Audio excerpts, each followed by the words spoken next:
Just a little background to tonight's lecture. When the lectures committee decided upon a theme this year as expand and refocus, the idea was to invite practitioners who have widened their explorations as to what gives material to architectural inquiry, who perhaps examine socio-cultural, political, geographic, ecological, and or other factors beyond a more strictly architectural domain, and who bring resultant insights to bear in the creation of meaningful works of architecture. The individual who kept coming to mind as someone whose work embodies this concept was Teddy Cruz, and therefore it is a delight to introduce him to you this evening. Teddy Cruz was born in Guatemala. He began studying architecture at Rafael Landivar University in Guatemala City, and after emigrating to the United States, continued his studies at Cal Poly San Luis Obispo. He worked with Pacific Associates in San Diego, and later with San Diego architect Rob Millington Quigley. In 1991, Cruz received the prestigious Rome Prize in Architecture, becoming a Fellow of the American Academy of Rome. Returning to San Diego in 1993, he established a studio, Teddy Cruz, and shortly thereafter completed his education at Harvard University Graduate School of Design. Cruz's work dwells at the border between San Diego and Tijuana, Mexico, inspiring a practice and pedagogy that emerges out of the particularities of this bicultural territory. He has taught and lectured in various universities in the U.S. and Latin America, and in 1994 conceived and began the LA, Latin America, Los Angeles studio, an experimental summer workshop at the Southern California Institute of Architecture. Teddy is currently an associate professor at UC San Diego. I struck out Woodbury. He's got an interesting position in the Department of Visual Arts, which brings a new dimension to his work, whereas he has formed BI, or Border Institute, to further research the urban phenomena at the border. In 1998, he was invited to be the editor of the British journal AD Architectural Design for a special issue on the architecture of the border. Teddy has received numerous awards for his projects and his academic work regarding issues of urbanism in the broader border region. Most recently, he received the San Diego AIA Honor Award in 2002, PA Awards in 2001 and 2004, the Architectural League of New York Young Architects Forum Award, and the ACSA Robert Taylor Teaching Award. He is currently a member of the board of directors of C3, one of San Diego's oldest advisory citizen groups on urban and environmental policies. He co-chairs the Hot Topics Committee for the Council of Design Professionals in San Diego, and he was recently invited to be part of the advisory committee for the second Mies van der Rohe Award for Latin American Architecture. His work has been widely published and also exhibited locally, nationally, and internationally, most recently in the exhibition Urban Diagnostics, commemorating the 25th anniversary of the Centro Cultural de Tijuana. So I'd like to introduce Teddy Cruz.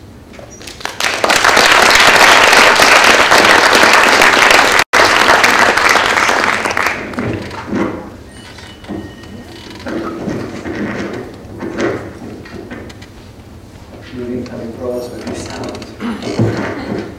Hope it works. I would like to thank you, of course, for inviting me to come for the first time to this region, to Eugene, and last night in Portland. Thank you, Brooke, for the invitation. And also I would like to thank Kingston Heath for bringing me today, from Portland. We had a great conversation throughout the sort of a freeway that didn't, I thought that I was still in Southern California, I thought that I had these expectations of some amazing landscape and pine trees and mountains, but the conversation made it an easy ride. So what are you doing here? I mean, the day is so amazing outside. I'm glad that you showed up. So I will dive immediately into the images because I want to show you a cross-section of this geography of conflict where I work and live. And of course, the energy or the kind of particularities of this transborder urbanism that has begun to shape a particular approach to practice, allow me to encroach into the political process, let's say, in terms of housing, territory, and city in San Diego. So it would be important to, for a moment, begin by broadening, sort of by zooming out and speculate a bit about the conditions that are really transforming our very notions of city, the territory, and of housing itself globally. So recently I went through an exercise by which I actually decided to extend the border between the US and Mexico to trace a kind of line that would extend it across a world atlas. And what emerged was this political equator, this notion of this global border, which in a very interesting way coincided with the transformation of the world atlas by the Pentagon's new map, through which the world, or the perennial division of the world between the third and the first worlds, has been reconceptualized into the division of, between the non-integrating gap and the functioning core. It's interesting to notice that along this global border is in fact where some of the most dramatic socioeconomic and political, of course, and cultural dynamics are at play as we speak. Probably visualized into a kind of double-crossing hemispheric journeys, let's say. On one hand, from the non-integrating gap, an unprecedented flow of immigration, the migration of people across this political equator in search for the strong economies, let's say, of the functioning core, a sort of colonization in reverse. And in the opposite direction, the reorganization of the means of production have prompted the functioning core, in fact, to search for the cheap economies of the labor markets in the non-integrating gap, a story that we are aware of at this moment, out of the politics of outsourcing with these mega sort of large corporations are searching for the cheap economies of Asia and of Latin America particularly. And by the way, the political equator in this sort of reference to the Pentagon's new map, the actual diagram that I showed of the Pentagon's new map is a true diagram published in this document by the Pentagon. And of course, when we also notice how this unprecedented migration of peoples across this new global border, let's say, settle in many of the North American and European cities, an amazing sort of energy of non-conforming patterns of microeconomies and densities begin to be shaped in many of these cities, prompting or unleashing a kind of amazing flow of cash going back, in fact, to the non-integrating gap, to many of the villages and cities of origin of these diasporas, in the shape of informal subsidies. Recently, I came across an amazing documentary called The Sixth District, where this filmmaker from New York traced the history of the story of a group of Oaxacan peasants that left the little village in southern Mexico, near Puebla, in search for, well, settled in the United States because of a drought in the village, and settled in Newburgh. The video is called The Sixth District. And they settled in this suburb of New York, and throughout the years they organized themselves in the backyard of one of the houses, devised a kind of shelter where they would have weekly meetings, and incrementally began to gather money that then they began to send to the little village to invest in public infrastructure that was needed. They built a stadium, and at one point, out of their research, in fact, all of them were illegal workers. Only one was able to get papers. He was sent with a video camera to look for parcels to buy in order to build this infrastructure. At one point, they researched and found out that the little village needed an ambulance, for example. Ended up that they bought a used ambulance from the New York City Health Department. And in the video, in the documentary, you see this ambulance going through dirt roads, through cows and sheep, as it is really performing its work. So what I'm trying to say is that this amazing impact of these informal subsidies have an amazing sort of strength at this moment in some of these local economies in the non-integrating gap. In Mexico alone, the money that is sent by illegal laborers from the United States back to Mexico amounts to $10.5 billion. That makes it the second largest source of domestic revenue in Mexico after oil. Recently, a couple of weeks ago, a friend of mine from Mexico corrected me, and he said that now it's $16 billion, which now makes it the first source of domestic revenue for Mexico. So this double, again, these hemispheric crossings confirm again that these sort of global dynamics begin to also be reproduced in the locales of this variety of critical thresholds that in fact exist along this global border. But by that I mean the particular geographies of conflict that have emerged along this global border, which include, of course, the Tijuana-San Diego border that becomes the main flow of influence of immigration from Latin America into the United States, the Strait of Gibraltar, Ceuta, and southern Spain that becomes the main flow of immigration from North Africa into Europe, and picking up even the most emblematic border in the Middle East, the Israeli-Palestinian border, and so on. I think that this very strange sort of coincidence of this very intuitive, how this intuitive political equator begins to pick up some of these critical thresholds, allow me to now begin to zoom in and really understand how the particularities of the border territory where I live begin to, again, reproduce these dynamics and allow me to also notice how the environment, physically speaking, begins to be transformed through those. And of course, Tijuana-San Diego is, as you know, the most trafficked border in the world. 60 million people cross it every year. 50,000 to 150,000 commuters from Tijuana to San Diego every day. People who actually legally cross the border, who live in Tijuana and work in San Diego.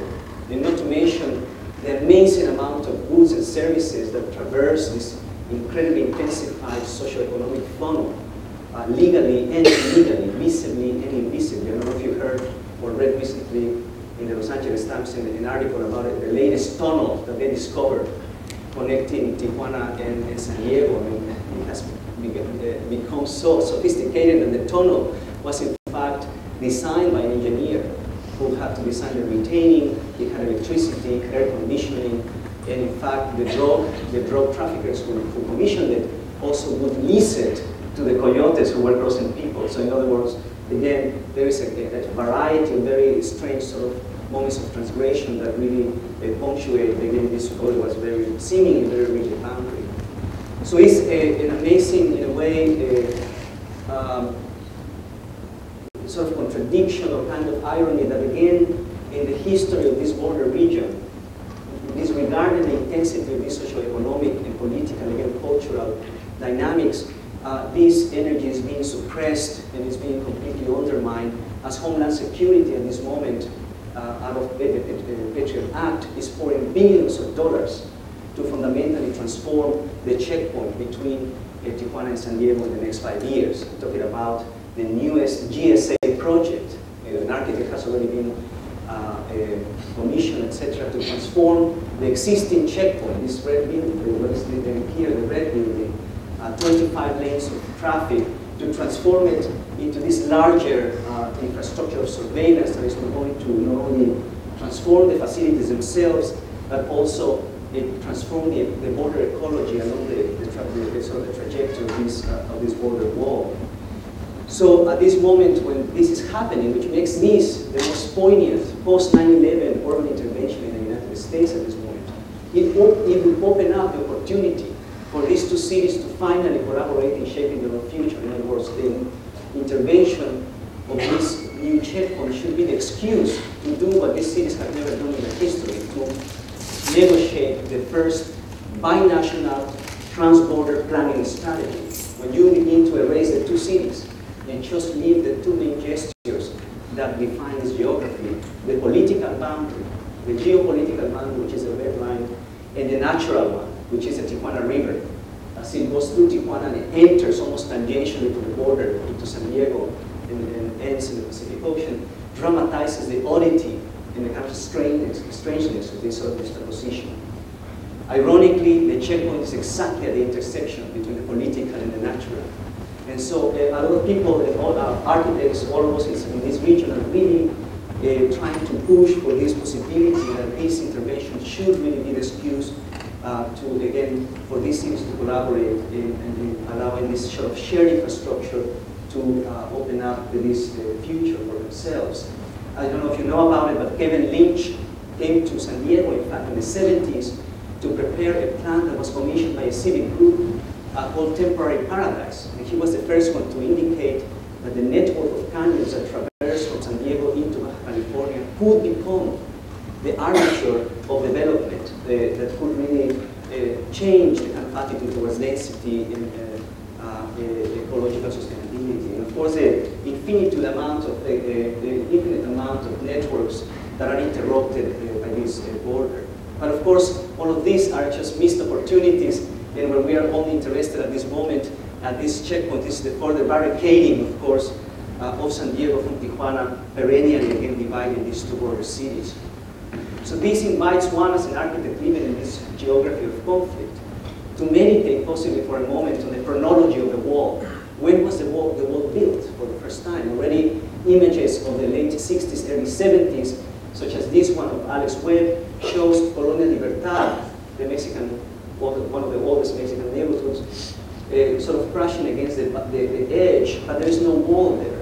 Children, Mexican children, playing oblivious of the political boundary of the San Diego side, or maybe the moment when the first chain link was built in the early 90s, when this steel wall was erected out of the leftover material from the Desert Storm War by the first Bush administration. I'm talking about this wall was literally built with the leftover landing mats that were used in Desert Storm, truly transforming it into a militaristic shield, contradictory message to one neighbor to another, of at times a seeming sort of nurturing and on the other of rejection. Of course, this wall was incredibly inefficient because the corrugation is horizontal, allowing people to climb it very easily and hiding behind it. So they had recently, as part of this new transformation of the checkpoint, now a new wall is being built, designed possibly by architects, when the wall is constructed out of concrete pylons that are strategically separated to maximize vision, but to minimize human spillage and crowned by an electrified fence. I call this the longest panopticon in history. And of course, the complete erasure of the ecology that goes parallel to the border, ignoring every single environmental policy at this moment out of the excuse of this patriotic act, the destruction of federal preserved lands that is creating this highway of surveillance along this path. So this, again, intensification of the militarization at the border, undermining this social, cultural, political, and ultimately economic, let's say, flow of opportunity, begins to also invite me to sort of meditate about what is the implication of that site-specific increasing of, let's say, surveillance into the rest of the territory. What kind of attitude it projects and inscribes in terms of urban development in the rest of San Diego area. One image that is unavoidable in this context is that moment in the mid-90s when the San Diego citizen decides to go to his nearest military base to steal a tank and bring it back to his master plan community.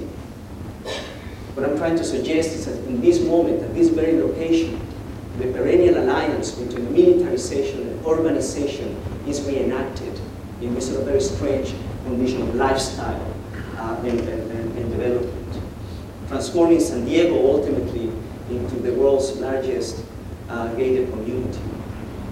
So the idea again here is how the sort of hardening of the border wall in the last 30 years has of course occurred in tandem with the hardening of social legislature towards public space, towards the city, enacting the ultimate desire of discriminatory planning policies based on exclusion and separation of uses, based on surveillance, based on gaining, theming, and again privatization, ultimately barricading public space, dividing community, and sort of fragmenting urban and natural ecologies.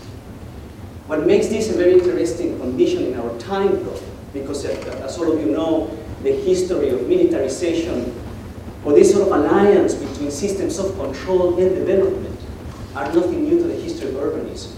What makes them what makes this alliance incredibly dramatic in our time is this further alliance with an increasing global neoliberalist policies of privatization and homogenization. These notions of ownership society, in fact, are as well eroding in social and public institutions and also engendering social and economic inequalities that divide our own communities. And it is, in fact, this sort of grand sort of project of mega redevelopment, this grand project of globalization, as Saskia Sassen indicates, that when it actually hits the ground, the territory itself, it divides into two projects. On one hand, the project of mega redevelopment, or as Saskia calls it, the mega project of glamour, that is transforming every single downtown in our many American cities and the world, for that matter, with this very wealthy project of redevelopment.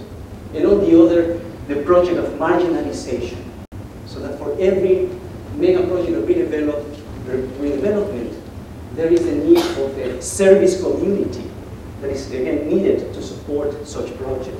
And of course, we always forget or never ask where this service community lives in the city. What this suggests, of course, is that the border, or the condition of the border, is not only geocultural or geopolitical, but ultimately geoeconomic. That the world continues to be divided between societies of overexcess and production and societies, on the other hand, of scarcity and need. That the post-9/11 city, in a certain way, the city of the future, following current trends of separation and division, will be shaped by enclaves of wealth and, of course, sectors of rampant poverty. For each urbanism of control and of surveillance, I think there's also a counter urbanism of encroachment, of transgression. And this is something that has been of interest to me even in a border territory. The micro-urban gestures, artistic practices that begin to encroach into this relentless sort of process of control.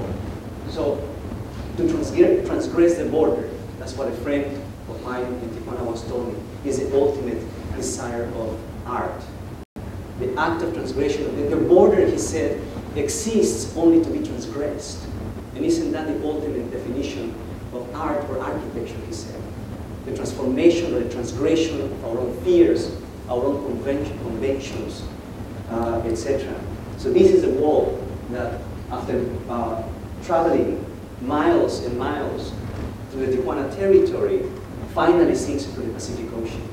This is the place, in a certain way, where Latin America, the whole continent of Latin America, ends, at least politically, geopolitically, because we all know that through those gaps, there is an amazing flow of influence that has begun to transform the very nature of the American metropolis, as Mike Davis has suggested in recent years. That here, when the wall sinks into the Pacific Ocean, it creates this very strange sight, both poetic and tragic simultaneously. And it is that, in fact, sense of ambiguity and contradiction what defines Tijuana particularly, and ultimately this border region. And it is, in fact, the kind of two-way journeys between these two border cities that also have begun to be very suggestive of a particular urbanism in case of my observation, let's say, as an urbanist living in this region. Similar to the cross-hemispheric crossing journeys, here also these two cities begin to relate out of these sort of acts of recycling and of invisible sort of encroachment. Double journeys from south to north, north to south begin to suggest an amazing amount of dramatic images, such as the one of this double-headed Trojan horse that a friend of mine, an artist from Tijuana, stationed out of this project called Insight, a biennial, bi-national art project that, of course, in Tijuana and San Diego is a fantastic project. Artists from all over the world come to this region to activate places in both cities. So my friend decided to station this double-headed Trojan horse in the middle of traffic, going from Tijuana into San Diego.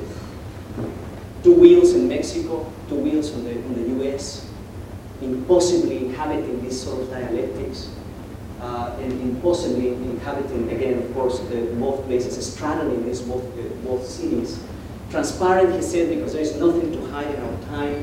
It's two-headed because the flow is never unilateral anymore, only from south to north, but also from north to south. And for me also was a very interesting statement of an artist, again, appropriating the very least expected place in the city, and of course symbolizing a sense of identity less based on the packaging or the style, the stylizing, let's say, of a lifestyle, but in a way of an idea of identity based on the journey, based on the vicissitudes of this act of transgression. And of course, the idea that for an artist continues to occupy the least not only expected place, but the unofficial territory, while we as architects continue to occupy the very pristine official territory delimited by property lines. So in a way, this horse became an emblem of a contemporary urbanism in my eyes, that put a station, contemporary urbanism put a station itself anywhere in the city to deploy strategies of transgression and appropriation. In other words, an urbanism beyond the property line that could really activate the political ground and the kind of social ground that we as artists have been incredibly absent from. Another moment of this sort of searching for these gestures that appear unnoticeably from one day to another was La Mona, the Statue of Liberty of Tijuana, that emerged from one day to another in the late 80s in this favela built by Armando Munoz, a man who Michel Certeau might have called a common hero in this sort of act or this desire to offer something to his own city. So when Tijuana turned 100 years, he decided to build this Statue of Liberty with her arm raised, measuring the wind, and a blue ribbon symbolizing the water that Tijuana borrows from the US, and also ultimately making it his own house addition. So he used to live here. This is a window. Then he was connected through a bridge. And this is his, his original house. But this suggests again that this city is constantly built out of these subjective and collective struggles of its inhabitants, and less by these absolutist sort of recipes or equations built and imposed from above. It's an urbanism of insurgency and contingency that emerges from these favela-like environments. North to south, an amazing flow of infrastructure that goes from San Diego into Tijuana. The developer from Tijuana travels to San Diego to buy small bungalows, post-war bungalows, that maybe are going to be demolished by a developer in San Diego in order to construct a larger condominium project. He brings them to the border, he puts them on wheels, and these are entire houses waiting to cross the border. So not only people cross the border, by entire chunks of infrastructure from one city to another, as to suggest again that Tijuana builds itself in the waste of San Diego. Once in Tijuana, the houses are put on top of these moment frames, so these steel frames, leaving a space of ambiguity below that will be infilled through time with other narratives, other houses, other uses, ultimately. This sort of temporal dynamics is something that has been absent as well from our own discourse. And this has, believe it or not, become a style already in Tijuana. This house was not brought from San Diego, actually, but built from scratch by this man who wanted to bring maybe these very the two opposites in his life. One, his desire to have a pink tract home like the ones in San Diego, but at the same time to maintain his current repair shop. And isn't that the ultimate, again, paradigm or kind of utopian imagination, let's say, that dominates the discourse in this moment of architecture, this sort of bringing of opposites to create this sort of intensification of programmatic layering. So from south to north, the sheer pressure of people pushing against that dam that is precluding the chaotic, seemingly chaotic kind of condition of Tijuana from contaminating the picturesque periphery of San Diego. And as people cross the border, they begin to settle in many of the neighborhoods, prompting or generating non-conforming patterns of density and non-conforming microeconomies, etc., as families really begin to share resources, etc., this sort of illegal zoning. Of course, we are not going to deny that in a place of incredible flux and social and temporal dynamics, this place is also defined by difference and contrast. No other place in the world you would find one of the wealthiest subdivisions, like the one in Southern California, Rancho Santa Fe, barely 20 minutes away from some of the poorest settlements in Latin America. So the periphery of San Diego continues to be shaped by an urbanism of sameness, characterized and manifested by the gated communities that adopt its own periphery. This reenacts, in a certain way, the relationship of civic identity or civic awareness and land use for the territory. I was noticing the other day that the ultimate emblem of identity in a certain way is a fingerprint, but equally analogous of a topographic condition as to suggest that topography is identity, because there are no two topographic conditions that are the same. And that if we flatten topography, we are flattening identity, we are flattening difference. And this is what is happening in the edges of many of these cities in Southern California and all over the United States. The flattening of the territory to this endless padland, to impose on it the cheap recipes of private developers, subsidized in fact by our tax dollars. So if you really think about it, the construction of huge infrastructure, the freeways just to make these master plan communities happen, comes really from our direct sort of subsidies, and yet we as a society deny the existence of social housing. So as these lands are completely flattened, what emerges, again, is an architecture, of course, of homogeneity, an architecture of patience. 20 minutes away, the periphery of Tijuana is characterized by a completely different agenda or a completely different energy towards the territory. The favela-like informal communities that dot Tijuana's edges are constructed out of social emergency as people negotiate their own boundaries, their own resources, and their own sort of relationship with the political ground. Built, in fact, by the waste, as I was mentioning, from San Diego. Not only houses, but an incredible amount of systems and debris, let's say, is transferred into Tijuana. Tijuana is the largest importer of tires, of wasted tires in the world, so that people construct infrastructure, retaining walls that really mediate this sort of very precarious terrain.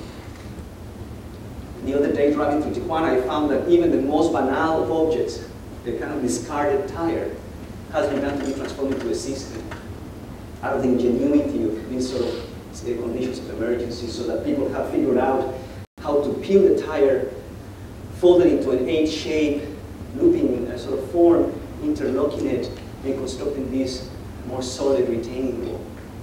So this sort of transformation of the object into a kind of system that is operational and performatic, I think, and functional, is something that, again, that points into the direction that we really are going in our debate in our own schools of architecture and urbanism.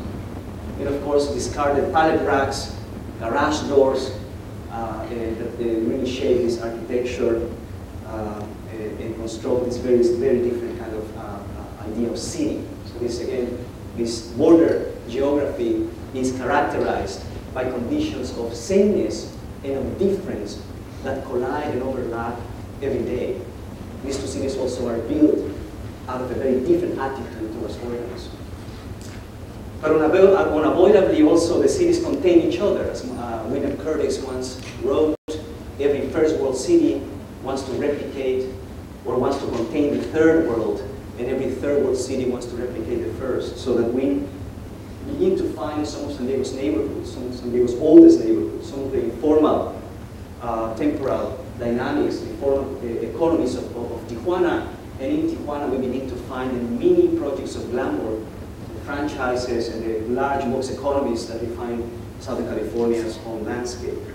So this import and export of symbols of progress is really what has characterized the development of almost every edge city in the world. Who was going to imagine that the urban code of Southern California, as expressed by this kind of architecture and idea of planning, was going to be was going to represent the desire of almost every culture in building its own periphery. I don't know if you've seen the most dramatic images coming from China at this moment, but there is already a subdivision outside Beijing called Orange County, China, where the Chinese developer decided to build a faithful reproduction of a subdivision from Orange County using the plastic stock of the cheap aluminum windows for the Lower Ridge in China. This is not a Photoshop, this is an actual Chinese police officer. And this is exactly what is happening in Tijuana's own periphery. The landscape being flattened equally to deploy these recipes brought by private developers to construct social housing. So even the federal agencies of housing in Mexico are giving their subsidies to private developers so that they can transform those into the recipes of these mini gated communities in Tijuana.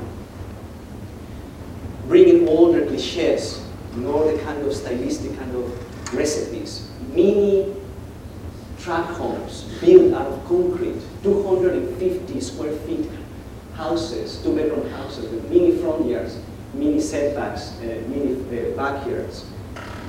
And as these developers build these recipes of detached dwellings in serving into a culture that is otherwise accustomed to a more kind of intensified social exchange, these, of course, houses begin to transform in a place where there is not that much rigidity in terms of zoning regulations. So already in front of one of those houses, there is a little shop. 2 houses down, there is a second floor. In the last 3 years that I've been documenting this place has completely transformed and gone back to the kind of informality of so many of those favela environments. Putting to rest once, finally, I guess, the kind of debate between style and process in a certain way.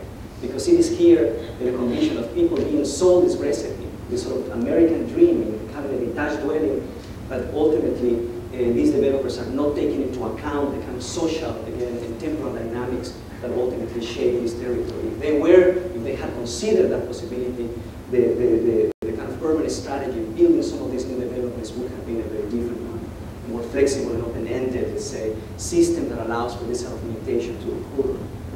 So in fact, it is these forces, these multiple forces traversing this boundary, these trans-border urbanisms that have been of interest to me and also mediating pedagogy, practice, and ultimately my incursion into, let's say, policy in San Diego in terms of housing. I used to teach this studio at SciArc called LA, Latin America, Los Angeles, so that for 7 years I brought students from all over Latin America to come to Southern California, particularly look at Los Angeles as a global city, Latin America, Los Angeles, and understand the impact of these diasporas in transforming, let's say, the physical nature of so many neighborhoods in Los Angeles and San Diego. So we built these images that were emblematic of these forces. I mean, these are images that are very large, built with photographic fragments from San Diego, Los Angeles, and Tijuana. Again, emblematic of the need to look differently at notions of housing density, city and the territory, less controlled by a kind of obsession of architecture in terms of looking at buildings in isolation, but more in noticing and observing the impact of these invisible social, political, and economic forces that we were not, as architects, participating in. One first moment of observation was to notice that the main 2 territories that have again become the main areas of development in our time is downtown. In any sort of city in the United States, the politics and the economics of development are shaped by almost the same project. Stadiums or stadia, from New York to San Diego, and a very high-end, very wealthy sort of loft housing that was being built regardless of, again, without considering the diversity of economies and social composition, prompting a massive project of gentrification. I mean, this is really the example of San Diego at this moment.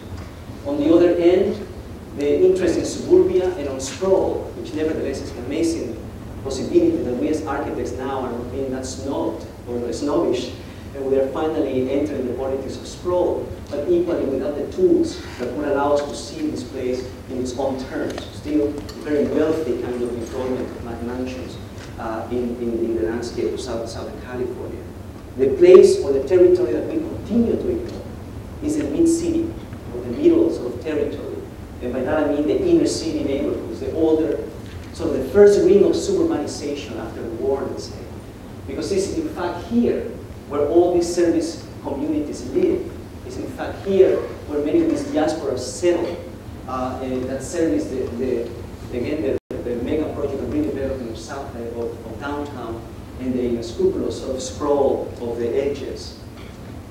So if we were to actually notice what has happened in this Levittown type of first ring of urbanization, which probably after the war looked like this, in other words, neighborhoods like City Heights and in San Isidro, the places that I have opted to, to work with, in terms of my practice, probably look like this. But if during the last 30 years, the one-dimensionality of this environment has begun to transform, again, out of illegal uses, non-conforming microeconomies, non-conforming densities, including this non-conforming Buddha, which will have to actually be demolished because it's encroaching into the front setback. And it has completely transformed the physical nature of this place.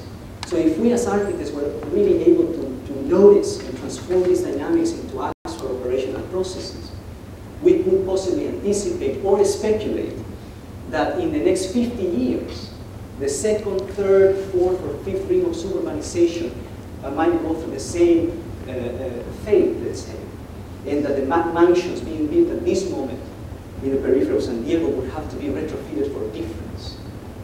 And that this is what really is at stake, is that whether forms of governance or recipes of development or our academic exercises, we are unable to truly cope or to truly understand the phenomena behind these transformations, socially, economically, and politically. So that the city of San Diego, when you look at any land use map that tries to describe what happens in these neighborhoods, renders it like this. Red for commercial, as you know, and yellow for residential. Well, in order to prove that that's a lie, I took a group of students to go through each parcel and each block in these neighborhoods, and we found 10 more colors, and they were not adjacent to each other, but on top of each other. This sort of three-dimensional zoning out of these sort of architectures of encroachment, or what I call relational architectures, again, in sort of non-conforming patterns. So forms of governance are not able to really absorb the dynamics of these conditions, and equally, private development, which at this moment, again, co-opted particularly by the attitudes behind agendas such as new urbanism, hiding behind these agendas of new urbanism, are just giving us another project of alternative densities, let's say, that really become, again, a kind of instrument of homogenization as well, so that even political agendas as new urbanism are really reducing the dynamic of these sort of forces into a project of beautification, one-liner kind of one-dimensional sort of attitudes, so that, again, these problems of the contemporary city are reduced to these sort of stylistic recipes of redevelopment, and ignoring ultimately the true conditions that really are shaping many of our neighborhoods. And by that I mean the gap between large infrastructure and neighborhood, the empty space between freeway and community, the meaning of these social, again, political, temporal dynamics in these many neighborhoods, the encroachment into these wasted setbacks and vacant parcels, the encroachment into the public realm by these communities as they try to activate this public domain in a very different way, and the recuperation, hopefully, of natural and ecological networks. The idea, again, is that we, as a field, as a profession, are continue to be pressed in this tension, again, between style and process. The kind of obsession with this sort of idea of architecture as an autonomous kind of condition, and not really being able to understand these sort of dynamics. The return, again, to the political ground and the socioeconomics of development. The triangulation, ultimately, of density. I mean, what this points out, all of these sort of impressions that I'm sharing with you, points out that the future of our cities depends, as in many World Summits have pointed out, on our inclusion or our observation of housing, the politics of density, and the social and ecological, the recuperation of ecological networks and social networks. So that the future of housing, and housing itself, has become the main preoccupation in my very small practice in San Diego. The realization that the future of housing in the US is less in the hands of the government at this moment, that cares less, incrementally less, about the social and public institution towards the city, the social program towards the city, or less in the hands of private developers who continue to operate regardless of the benevolent projects, again, of density in many of our downtown areas, continue to operate out of this recipe of less investment, maximum profit. In other words, developers are not going to take the chance in constructing this new public realm, but it's more in the hands of community-based non-profit organizations that operate at a very small scale, but very strategically within these neighborhoods. Of course, straddling, ultimately, in terms of my practice, the politics of informal in Tijuana and the politics of zoning in San Diego. My practice has primarily really been interested in the encroachment into the rigidity of this zoning regulation in San Diego, the possibility of contaminating zoning out of the observation of these patterns, and ultimately the alliance or the kind of creation of new modes of collaboration with non-profit organizations as they become the mediators, ultimately, between the histories and identities of their own communities and the policies that are shaping the future. So it's been very interesting to see that the non-profits that are within these neighborhoods have become alternative research-based agencies that have begun to document these patterns of use and of interaction. So this necessity, again, of contaminating zoning to alter, again, the rigidity of these policies that are preventing these non-conforming patterns, and mirrored, again, or filtered by the strategies, the organizational practices of these non-profits has become an amazing legacy. As you begin to notice how these CEOs of these non-profit organizations that are very small become urban guerrillas, trying to tap on hidden sources of funding in order to compensate for the lack of subsidies to create alternative housing prototypes. Noticing that Casa Familiar, which is really the non-profit I've been working with over the last 4 years in the border city of San Isidro, noticing how it has actually transformed from being a social service agency in the last 30 years, now is becoming a developer of absolute alternative housing typologies. So as an architect coming into this story, for me was an incredibly exciting moment of speculating how these organizational practices could really be supported by spatial tactics or processes to create a very alternative sort of idea of housing for within these communities. The first effort was to engage a very different dialogue with the community, a series of workshops over the last 3 years that have been targeting the redefinition of our own language. What do we mean by density, and why do we really mean by housing? So the kind of cliches and the kind of the mystification of these notions was very important. So we had to devise a new way of really engage this community. It's not the typical sort of community-based relationship where as an architect you go to the community and you ask the community what do you want, and then the community says what they want and then we just do it. We needed to kind of come into this community with a critical attitude to really establish a very different dialogue. So we had to devise some games, for example, like this one, which is called the density game, where we brought one block divided by 5,000 square feet parcels, pieces of wood symbolizing units, trees and cars. And we asked, this is my table, we asked these people, can you build 14 units with so many cars, as if, you know, there's this sort of city requirements to see what they would do. Of course, everybody froze until this lady, for a moment, actually looked at the board and began to speculate about who were her neighbors, right? And who owns the block. And she began to put one piece of wood on each parcel, right? One piece of wood on one parcel, another one on another parcel. And very soon she reproduced her reality, individual detached dwellings and individual private parcels.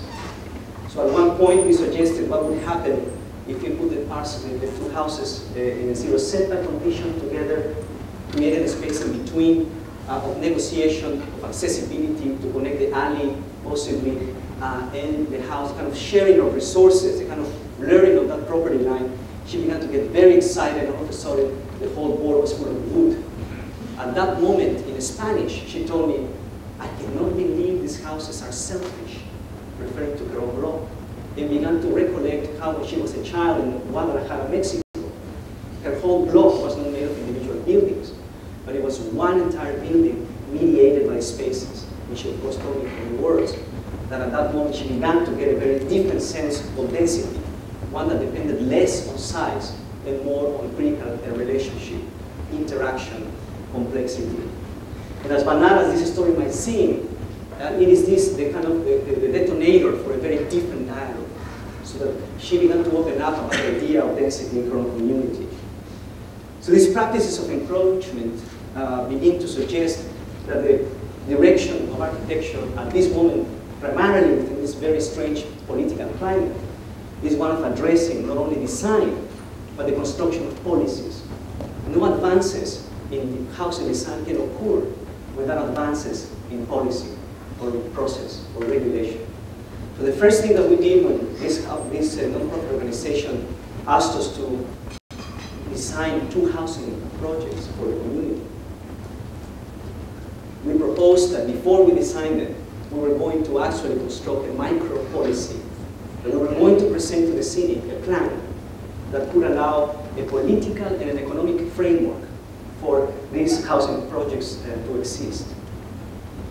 So that we proposed to the planning department in San Diego that this micro policy would depend on redefining the role of a non-profit organization within this community, in the heart of San Isidro, which is this sort of neighborhood between these 2 freeways, barely 4 minutes away from the border, right here.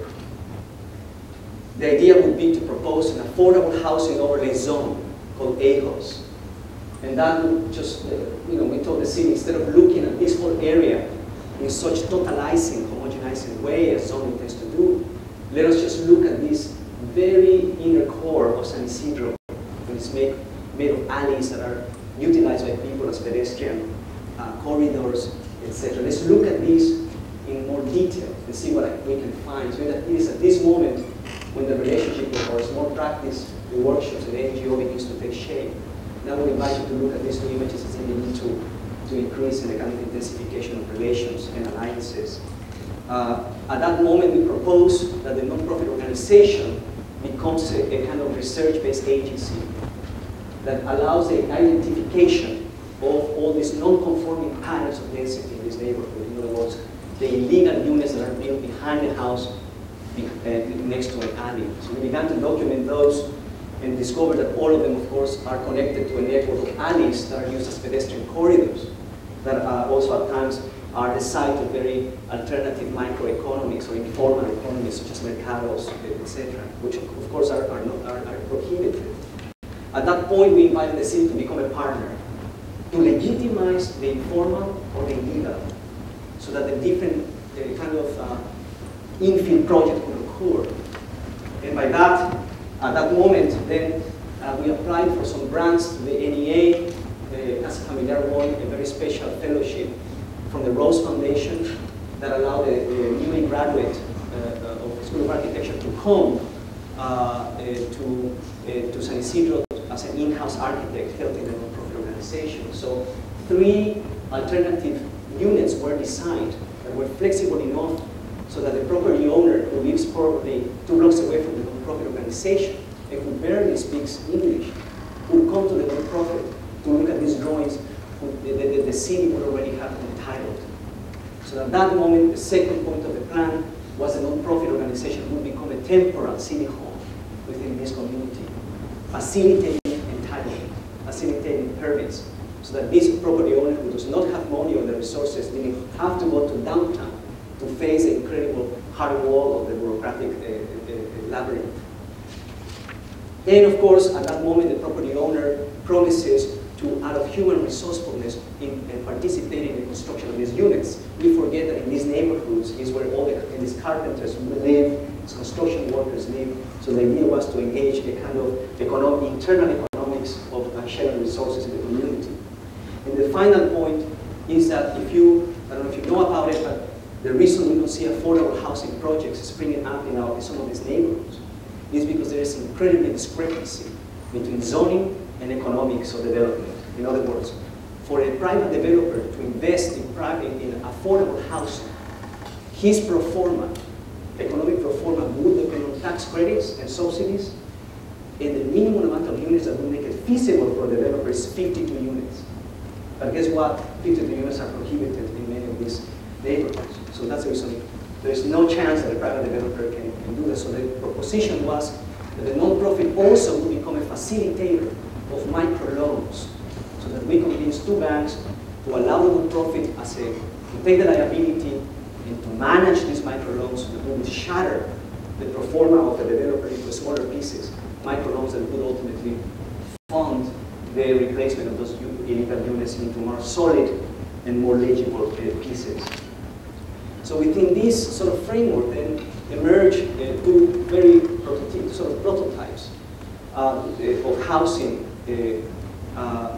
alternative sort of housing projects that present also an alternative mode of densification and of mixed use for this community, listening, of course, to the particularities of use of these operational practices that define a very different sense of identity in this type of places.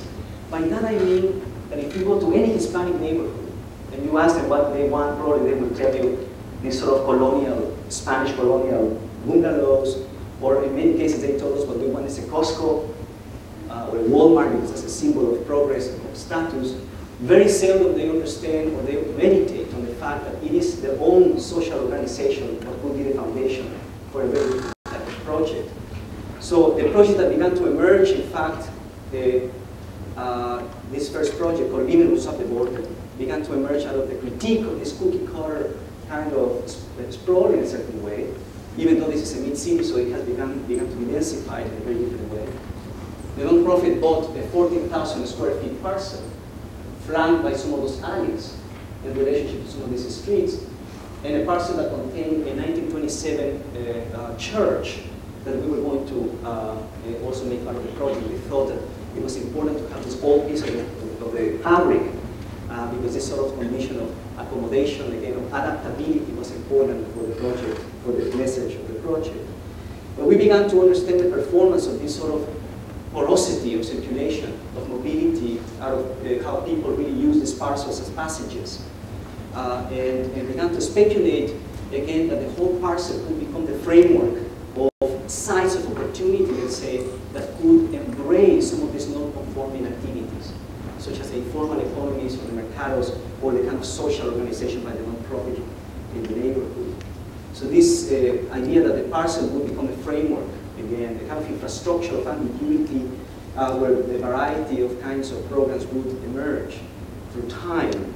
So that times the mercado would occur in some of those frames connecting the activity of the alley to the street, and the next alley, or maybe this non-profit organization as it is used to on creating workshops can use the church and the frame, or the whole site could be rented by a family on a Saturday. The project was conceptualized in layers through time, even though, of course, now everybody's very excited about this project in San Diego locally because the city accepted our proposition. And this project, as of January of last year, in the middle of the crisis in San Diego, I don't know if you heard about it in City Hall, these projects were selected as pilot projects to be built in the next 3 years, and that actually they would prompt the kind of transformation of regulation for this neighborhood. So the city became a partner in the end. So they want to build it all at once, but it was conceptualized in layers. The first layer involved the transformation of the remodeling, of course, of the 1927 church, inserting into it a new structure that would serve, whose attic would serve as a non-profit organization offices, and it would provide a garden, a kind of community garden that would link the alley to the street, with traces of the next layer, which was pretty much comprised by a series of frames that were extruded from that garden. Empty frames, similar to that space of ambiguity below that Tijuana house.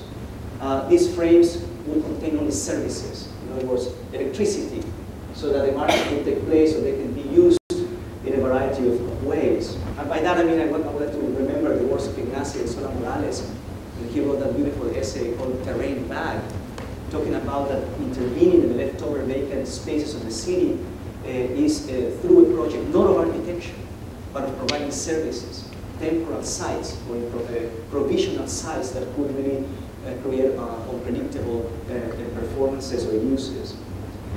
And of course, again, the interior of the church and the frames and the garden become the framework for these interactions and serve as site for the last layer, which is in fact the housing that is stitched above and through the frame.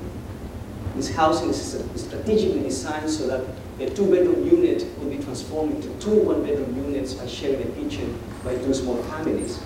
Creating again this sort of layering of flexible units, of course, and the kind of more civic spaces below. So this sort of layered scheme of the community garden, the living rooms at the border, as we call these spaces, and the housing create a system of interaction. And of course, the idea was that this project would push the city to reconsider the meaning of this sort of ambiguous, in a way, and unpredictable kind of relations.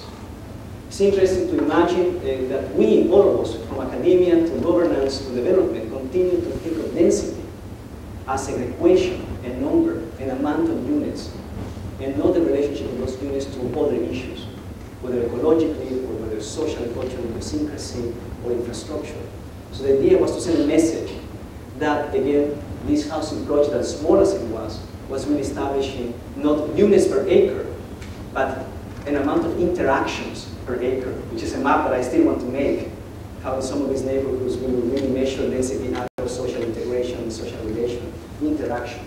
So we presented this cartoon to the planning department in San Diego, where we said, of course, zoning at this moment only allows 3 units in that parcel, which is in Guatemala in general, right? 3 units of housing.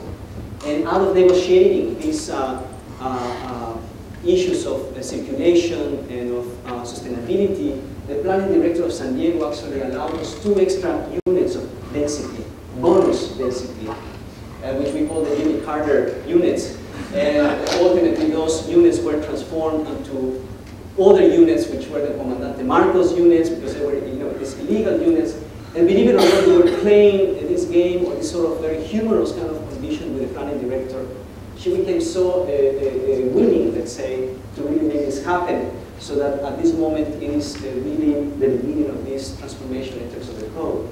So that in a site, again, that only allows 3 units, we proposed 12 units of housing, a mercado, or the idea that for each of these projects that emerge in this community, housing projects, we would equally provide small infrastructures that would support these informal economies, community garden, a church transformed into a community center with offices of the nonprofit in its attic. So 5 or 6 different uses that coexisted, proposing again a very different idea of sustainability. I'm saying this because we continue thinking of sustainability only through ecology or technology, which is definitely primary, but we never really talk about those issues through the notion of social sustainability. And in this case, the sort of collaboration of shared uses and programs became the main sort of message. The density, again, is about social integration. On the other hand, how do we fund these projects? How do we actually make it happen economically? Because that frame that serves as a base is out of the pro forma. I mean, it's really, we make this affordable housing project not affordable, because a bank at this moment does not loan for mixed-use projects, unless for a project where we couldn't call that retail, right? Because it is about a sort of open-ended condition. We couldn't attach a number to that retail. So what we had to do was to relabel many of these sort of conditions in the project. And using this image, of course, of Donald Judd, the idea was the frame becomes public art, and the housing will be on top. So at that moment, a couple of foundations became interested, private foundations, in funding the construction of what would be an infrastructure for public art for the community, so that we could deploy on top a more normative, let's say, affordable housing project. And that's what became a kind of lesson in this process. If we were to extrude or extract a particular tactic that became a lesson of this project, is that for each of these housing projects built around these communities, they would have to be shaped by a kind of, I don't know if to call it a binary, but a relationship between infrastructures of ambiguity and the specificity of the program that is needed. And in that kind of play, we would create a very different set of relationships. So how to inject ambiguity into the zoning code, how to inject ambiguity into the developer's pro forma, and how to inject ambiguity into the bank loan really continues to be the challenge, I think, to really present a very different project of affordability. or of, again, housing that pays attention to these social forces. The second project is very close to this living rooms at the borders, less than 2 blocks away, flanked by the alleys. And it is continuing to really engage this notion of infrastructures ambiguity, and it is a senior housing project. By a conversation with the seniors, they told us that the most important furniture in their house was the table. They call it the promiscuous furniture. This notion of, again, the one thing can serve many purposes. They inspired us to think of this spatial promiscuity, of course, that really shapes these environments that could begin to be the instrument to thread a series of interesting private and public relations or spaces in some of these small projects. So the second project is really based on the kind of the inscription in a very small property, and I want to emphasize this issue of size, because it is a very small project. I continue to believe that the project of the future is very small in nature, but very catalytic in anticipating patterns of density. So in this quilt of relations, in this small parcel between the linear private and semi-private, semi-public spaces, and the inscription, of course, because of the economies of scale of standardized kitchens and bathrooms and envelopes, we began to propose 14 units of housing. And out of our conversation with the seniors through these workshops, realized that this typology could be punctuated by a very different program. And it was the fact that a lot of the seniors are in custody of their grandchildren. And so the project became a senior housing project with childcare. So we attached the childcare in relationship to these units. And even the smallest of elements, such as fences and property walls, would become promiscuous in that sense, so that even the front porches of these units could be transformed. The fences of those porches could be transformed into a counter, so that the seniors could sell food to the community, something that they already do, inserting them into the economic and, again, the cultural life of the neighborhood. Usually these senior projects are isolated from those dynamics. And even the property wall behind served as a site for a vertical playground. So again, the idea of these sort of fingers of program of the units and the childcare, punctuated by a semi-public space that allowed each unit to allow each senior to really go through this internal promenade, connecting the units to the childcare, protected again from the outside, but at the same time each unit being accessible from the outside, sort of double condition, began to create again, allow us to create this system of relations, where the roofs, the landscape, the gardens, and the repetitive systems created this diversity. Between the roofs and the ground, these different programs operated. So the kitchens and the bathrooms, the service walls, as we call them, began to even choreograph the most insignificant programs. Let's say all the kitchens were against patios and flanking the internal promenade, so that when those patios fences were closed, the kitchens were private in a certain way, the outdoor patios, and when they were opened, it interlinked all of the kitchens into this common social space, the seniors could really interact. So that choreography of very nuanced kind of programmatic intensities really began to suggest a very different project. And the ondulation or the kind of alternation of the roofs was created not only to maximize ventilation and light, but by the insertions of 2 extra or additional programs. Instead of having a granny flat in this project, we proposed a prodigal son flat, so that when the child came to see his or her own children, could stay in this flat, or they could rent it for extra income. This is a flat facing the alley, and this is a flat facing the interior promenade, and that one will be will be for service or for assistance, let's say, for the seniors. This is the internal promenade. And as the roofs extended as a system on top of the driveway, because we could not avoid complying with the senior requirement of 14 parking stalls, as in the seniors of this community own even cars and didn't even drive. But we transformed the driveway and the parking into this other alternative, let's say, space of activity, filter the energy and the life of the alleys into the project. And also we proposed that this project also would have a very small infrastructure, again, that could support this informal economies or activities, so that each of these projects comes with a pocket garden that is public, a kitchen, in the loggia that allows these interactions, this interface to occur. 20 minutes away, again, we find Tijuana, and my practice has been also straddling, again, these two conditions. So it was important that we also enter the problematics of the favela or the informal urbanism. So we are working on a project also in collaboration with our non-profit organization in Tijuana that again engages these slums or these sort of informal communities. Mike Davis is publishing a book his most recent book is called Planet of Slums, and he reminds us in that book that 2 billion people in the world live in slums, and that the dynamics of the future of urbanism depend on understanding the kind of urban warfare ultimately that occurs in this sort of negotiation of the environment within this explosion, this urban explosion in many third world cities. So what are the tools, how do we enter that kind of problematic? So for me it has been very interesting to understand or to observe the tactics of invasion in Tijuana. By that I mean how people in Tijuana invade entire chunks of public land en masse.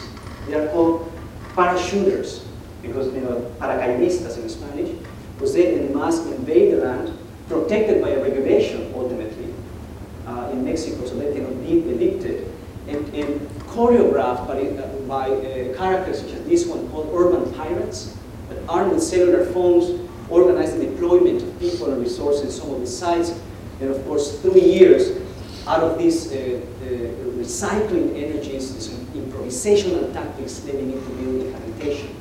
But at that moment, of course, without any services. So incrementally, the city begins to discover the settlements and begins to send, the municipality begins to send water at times, and is again distributed, or at times one line of official electricity, expecting the rest of the neighborhood to steal the rest. These are called little devils. There is a person in the community that is in charge of clipping into this, and is paid for to do this. So this sort of negotiation of the legal and the illegal, the planned and the unplanned, is really what characterizes these settlements. And of course, something that a lot of us and a lot of people in this moment that are interested in returning to these kinds of dynamics have to remember is that what precedes development here is not massive infrastructure, which is our obsession in the United States, to support scattered development, but actually is preceded by inhabitation, or the incredibly sophisticated social organization that allows this to occur, to the point that it has begun to send waves of, again, repercussion to entire governments.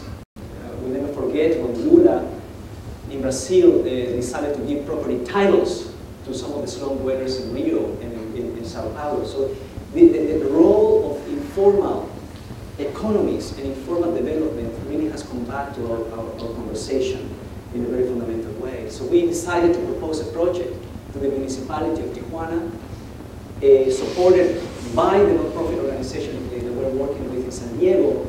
After all, funding cannot be channeled to Tijuana to support speculative urban projects because of the kind of formality of those institutions in Mexico. So in a border region, it was very interesting to think that we could apply for grants and filter them across the border to support some of these speculative projects. So the alliance for collaboration between the non-profit and the municipality of Tijuana to force maquiladora CEOs in Tijuana to give something back to the community from which they borrow labor. I don't know if you know about it, but many of the maquiladora industries, again, the kind of politics of outsourcing and the cheap economies that these people or these corporations are tapping on. They locate themselves strategically next to these favelas so that they can borrow labor without investing in transportation infrastructure. So we said simply, if you are going to be borrowing labor from these neighborhoods, can you give something back to these neighborhoods, even if it is as a minimal gesture that would be conceived for maximum effect? The construction of a small frame a small prefabricated manufactured frame that could, again, very low tech, would be produced with the technology of some of these maquinadoras. So we began to design this frame that would serve as formwork and that would serve for the deployment, the first deployment of resources into the site, and that would ultimately act as a stabilizer. And we thought, what would be the minimal gesture that we could insert into these neighborhoods as they are being shaped, supporting the precariousness sometimes of these retaining walls that can inject itself as an urbanism of acupuncture. And we began to think that the idea that these frames could choreograph the kind of deployment of, again, of spaces, and that could act as a hinge mechanism to negotiate this improvisational tactic. We did not want to control or undermine the energies of these transactions, of this sort of, again, open-ended sort of recycling energies. So the idea was that the frame became a formwork and a kind of way of negotiating the multiplicity of recycled systems from San Diego. It was accompanied by a catalog. You know, imagine that we could have been so clever as to invent that system of retaining wall by just dismantling the tire as architects, and if we had given some of these communities a catalog to do that, that would have improved the situation already very much. So this frame was accompanied also by a catalog in order to improve the threading of garage doors, possibly, or of pallet racks into systems that were a lot more structurally sound. So incrementally it became a scaffold, a kind of temporal new Babylon of sorts that could really become the kind of support system for this series of interventions without obliterating those relations, though, but clarifying them possibly, and eventually really becoming hidden or absorbed by the urbanism of Tijuana. We were able to test for a moment such transference as we were commissioned last August to create an information center for this binational art project that I was mentioning to you earlier called Insight in San Diego. That we were commissioned, my office was commissioned to do a pavilion, a small pavilion that would encroach into the public realm. And that was the kind of requirement by the curator of the project, which I thought, oh my God, this is as experimental as you can get in San Diego, you know, an agency inviting you to actually do something on a parking lot or in the kind of on the street itself of San Diego. So we thought that the actual pavilion could be an excuse to generate a house, and a house that could be transferred at the end of the event to Tijuana itself. And that's what we proposed. We searched for the kind of trucks that would really transport this house. We found this truck that is actually in the market. It's really a banal kind of low-tech system called crash compactor transportation system, which is really a truck with chain link fences that is able to carry, you know, the crash cars that you see sometimes going, you know, from San Diego to Tijuana, and that would be the emblematically and also physically the infrastructure for the house. And we proposed to the program and to the municipality of San Diego to construct this in the most sacred parking lot of San Diego, which is across from the San Diego Museum of Art. So the idea that we were going to actually get rid of the parking lot in a culture that depends so much on it, you know, was an amazing act of achievement. So here's the truck arriving, and how we are beginning to stitch the systems, a very, very kind of, as Aaron Betsky once called it, this Home Depot modern, you know, with pieces of ready-made off-the-shelf systems. So out of this occupation or appropriation of the parking lot emerged the house, which was really framed, just a framed house that was part of the program of the pavilion, and that ultimately would be transported, you know, to Tijuana. This fragile tent that accommodated the program for the information center, but ultimately spoke of this transference and made it really revealed as a kind of conversation with the public. Not very many people know that that border wall that I showed you exists in San Diego, or that these dynamics are occurring as we speak. So in this sort of mixture of, you know, this moment where this pavilion is inserted into this very formal park, it began to also address the informality, or kind of reproduce or mirror the informality of the use of this park as very precarious public realm, let's say, for San Diego. Conveying that maybe this little platform could become a portable public space, not controlled by consumption, but just by the idea of, again, generating a place just to waste time. And conveying, again, this notion that public space is really this sort of act of appropriation, temporal program, and discovery.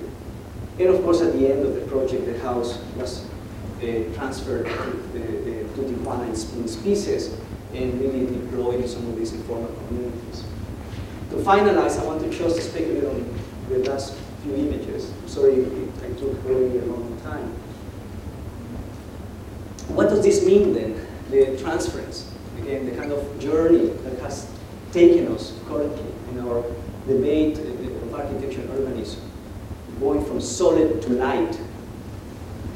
If you really think about it, the journey of the border at this moment that has gone from the porosity and the kind of lightness of the landscape into the hardening of it, the kind of solidification of that landscape is completely the opposite to the journey of architecture and urbanism in our time, where we are once more yearning to go from the solidity, the monumentality again, and the kind of massive project of brutalism in the last decades, into a project of seeming lightness, searching for these attitudes, again, of porosity, flexibility, and open-endedness, or as they call them, practices of freedom. In the context of the hardening of the border wall, it might seem that these dreams of architecture and urbanism are always at odds with socio-political realities. Equally, our desire for this architecture of juxtaposition, right, of this sort of layering of programmatic intensities, the fusion of hybrid aesthetics of architecture, urbanism, infrastructure, and landscape in these sort of self-organizing systems is an emancipatory kind of possibility, but if it does not really address the specificity, let's say, of the kind of socio-economic and political realities of the territory, or in other words, if it does not allow us to invent strategies that would make us coexist with the contradictory, a lot of these become stylistic tropes that are not advancing really our institutions to really provoke a change. It is in fact that sense of contradiction, or the contradictory, the ambiguous, that continues to be absent from our discourse, I think. And that is really also absent of the new sort of promise that is really being put out there in terms of the perception of architecture in terms of public opinion. This yearning to return to the styles or to attitudes of the 60s, to the 50s, it's very interesting to notice that because all what this is doing is really perpetuating another project of homogenization, of sameness, completely eroded or completely empty of the kind of socio-political content that really allowed these possibilities in the first place during the radical avant-garde of the 60s. That we're very interested in this project of, again, of flexibility, of course, allowing architecture to mutate out of social idiosyncrasy. But what is then different to our time from really those decades where the architecture really was a socio-political instrument? Probably the fact that we will have to reevaluate the relationship between the individual and the collective. That my idealization of the 60s, even though I was never, I'm not really of that generation, is that it was defined by a collective ethics that fought for the emancipation or the defense of individual rights, individual freedoms. And in our time is completely the opposite. That the obsession with individual economic expansion has eroded and killed the collective ethics for social responsibility towards urbanism, towards the city. What I'm suggesting is that the project that really is very latent and kind of interesting in our present is what Nicolas Goriot once called relational aesthetics. Less dependent on the autonomy of our own sort of discourses and institutions, the kind of atrophy of our thinking, and more a project that really is established by the negotiation of boundaries, by the construction of collaborative projects across institutions, communities, jurisdictions, and agencies. This is a project that actually was created in Paris by Thomas Hirschhorn, the artist, called the Precarious Museum, as an example. I wanted to just leave with you these last two images. Thomas Hirschman proposed to the Pompidou to borrow 3 major pieces of art from the Pompidou in order to take them outside the city walls, let's say, outside the periphery in Paris, into some of those suburban neighborhoods that recently exploded in those riots that we saw recently, to take these 3 pieces of art there and construct a Precarious Museum out of the community effort in a vacant space. Of course, the Pompidou freaked out, right? And he said, it's impossible, maybe this costs a lot of money in terms of insurance. And the artist project became one of struggling and convincing or creating kind of this sort of collaborative efforts across these different entities. He convinced insurance companies to allow this to happen if he brought a group of young artists from the community, from this suburban North African community, into the Pompidou to be educated in curatorial practices in art handling.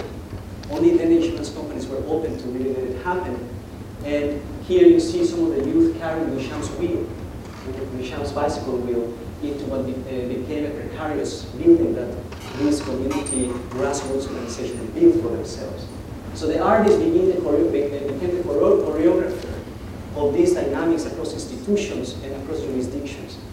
It's very interesting that this happened a year ago, and just in fact in the same axis of this negotiation is where this explosion occurred.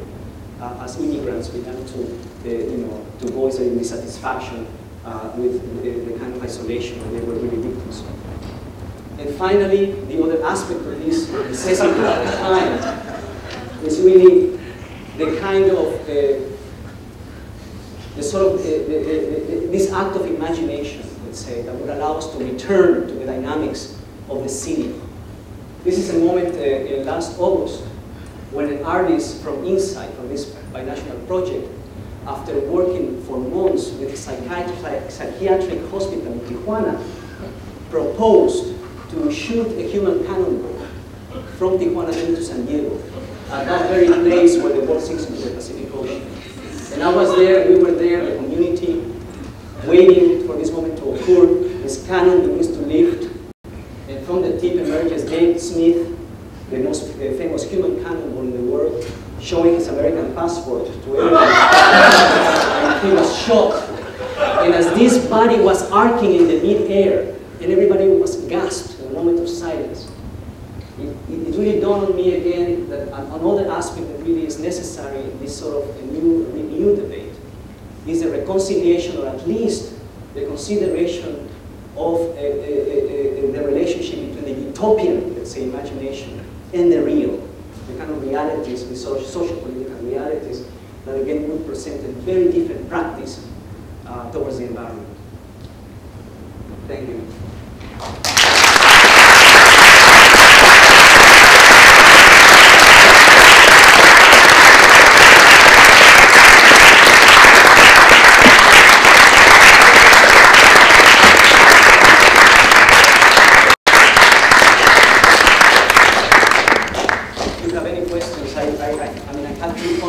Minutes. I had to run through them, because I needed to really share some of these impressions to you. And I know that there are some concepts that are not really well not elaborated, but in this cross section, what I thought it was important to show you. I mean, isn't this moment amazing? He landed on a net, that was attached to the wall, and the border patrol came. And he, of course, they allowed it for a moment. I mean, they never gave the organizers of the event the official permit.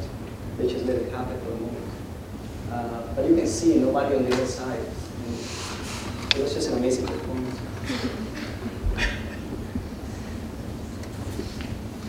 Questions? Yes? Proposed the church project in the city of San Diego, breaking down into the raised units and the concrete cubes. Were there any criticisms from the city about what could possibly happen to those unoccupied concrete cubes? Or they didn't say anything? They never really necessarily, they never understood, I guess, the condition, but what gave them the kind of peace of mind really became the management agency to really monitor. I mean, that's the reason that having the offices of non-profit in the site itself became essential. I mean, we're not going to deny that out of this excitement of doing these kinds of things, we forget that in these neighborhoods, of course, there is a lot of violence and a lot of, at times, activity that is not conducive to this sort of civic exchange, and I'm maybe romanticizing for a moment. But it's worth to enter it, nevertheless. And I think that we forget, I mean, my client, the non-profit director, was telling me, why is it that in La Jolla, the streets look so beautiful, the city, it's the same municipality for all of us, but yet in La Jolla, these property owners appropriate and claim that public space of their own. And in our neighborhoods, all that we do is barricade ourselves behind iron bars, because there is not this sort of insecurity about knowing that they also can own in a certain way that public right of way. So this project is so hopefully inspiring that kind of civic pride or that kind of set of relations that would really allow these people to take care of their own environment. It's something that is worth testing. Yes. With the Hoya model economically, they declare themselves sort of a separate city, right? So they keep all their tax dollars in La Jolla, and that's why it's so nice. Is that true? That's partly true. Even though La Jolla still receives, is part of the jurisdiction of San Diego, and there are a couple of cities that have a separate autonomy. Would you propose doing that for other smaller areas of San Diego? In fact, when these projects were authorized, if I could call it that, were accepted as pilot projects for this neighborhood, it was clear that we could not suggest that this is what would happen everywhere in San Diego. We said, allow us to do this in this neighborhood. After all, you've forgotten this neighborhood.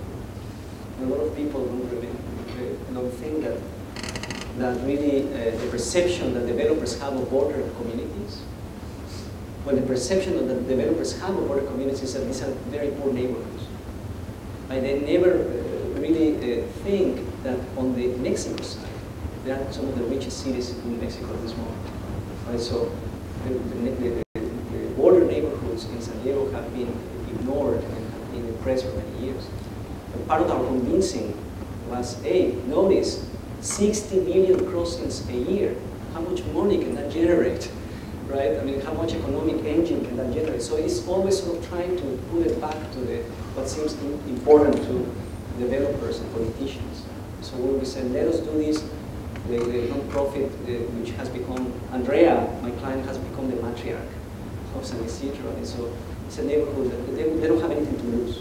And we had to be certain to suggest to the city this will not happen, even though for us it's a typology that would be easily reproduced in some other neighborhoods that have equally, are made of alleys, etc. in the mid-city. That's another aspect of this, is that instead of imitating the architecture, what we are trying to document is a process by which we have been able to negotiate across these agencies. And that process is what could be reproduced, not the architecture itself. So that really appeals to the mind of a lot of people. They're very secure about these shapes. Yes? Is it implied in your talk that the architectural and structural hardening that you're referring to is congruent with a sort of social psychological hardening of individuals and community units, that there's an implication that there's more suspicion or just closure, interpersonal closure? Yes. Yes. Primarily in a lot of the new development, talking about the gated community model, is a reproduction of the wall in miniature. But ultimately in the way that the city is more subdivided by invisible borders. So if you look at San Diego, for example, the waterfront is dominated by Port District, downtown and CCDC, the Central City Development Corporation, the public parks by Parks and Recreation, the freeways by Caltrans. So across federal, state, and local agencies, the city is equally fragmented. And these jurisdictions very seldom negotiate with each other. So it's about this attitude again of this very traditional idea of planning as a way of excluding. But ultimately, this sort of idea of protectionist kind of fear, environments made of fear of the other, this sort of NIMBYism, the fear of NIMBYism. So we have to propose these projects in San Diego. You don't imagine, I mean, these projects, we had endless meetings at with city council, people coming to be against these projects. You know, the moment you talk about density, everybody puts their hoods, you know. It's like we're afraid of density because this is about the unwanted, it's about encroaching into a kind of quality of life. But of course, we have to really talk about, if we can consider these alternative projects of appropriate density, that's not even density. I mean, this is a density appropriate for the mid-city. This is not high towers, and you know, these are just small pieces that need to be plugged into these leftover vacant sites. But if we can consider that 10 years or 20 years ago in San Diego, we had to present this idea to City Council. We could have prevented probably a lot of the unscrupulous sprawl that has completely undermined our quality of life in that sense. So we had to put it in terms of amenities. Right? We created a document where we compared our project with the performance of some of these projects to maybe a gated community, the amount of time that people took to drive from, you know, to commute, you know, the typical kind of thing. But again, the whole idea was to dismantle this project of this sort of expansionist project of sprawl. But from a very different perspective, as you know this, I want to make certain of it because I'm very critical of new urbanism in the way that it is co-opting politicians and developers in thinking of an alternative project, right, that begins to also equally be homogenizing and not interested in embracing these socioeconomic inequalities. So it's a very different idea, even though new urbanism is also political in challenging sprawl. But again, it's not allowing communities to become developers of their own projects. They benefit the large project managed and built by large development and large corporate offices. So it's not advancing the kind of political and economic, the politics and economics of the development. So it was a mixture of all those things. I think that is true when you're commenting it. It has occurred in tandem. The hardening of the world has occurred in tandem with the incremental hardening of those institutions and an attitude towards the border. I mean, primarily in our time with the border territory, anti-immigration is neatly being fused with anti-terrorism. So it has given the excuse for forms of governance to avoid or to prevent these types of social interactions.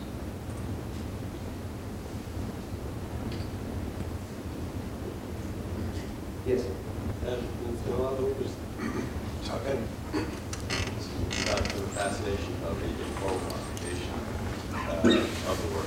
I'm wondering if you have any build projects and how that's changed over time, and how you kind of speculated about what like some kind of architectural infrastructure might be that gets modified. I'm wondering how the build projects that become modified, what kind of the result of that. Yes.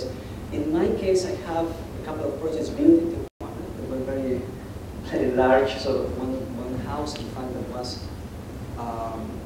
and I should really document it. I mean, the reason I just show these projects is because they are directly related to the process. We are a small practice where we are doing other projects that we have built some kind of project. But in terms of these dynamics, these projects are the first ones to be built. So we hope that in the next 3 years they truly will occur.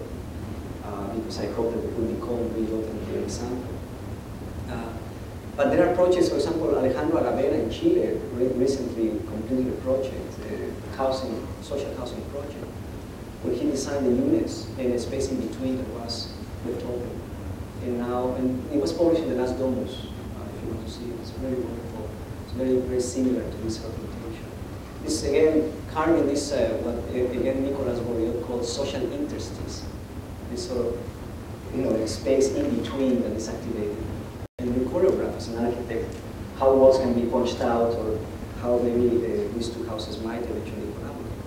But I mean, there are not too many projects that really anticipate that are built. So I really, and again, not so much the projects. For me, what was important was the policy, the micro policy, right, that could set into motion this transformation of regulation. So hopefully maybe in 3 years when this process hopefully gets built, I can come back and share it with you again.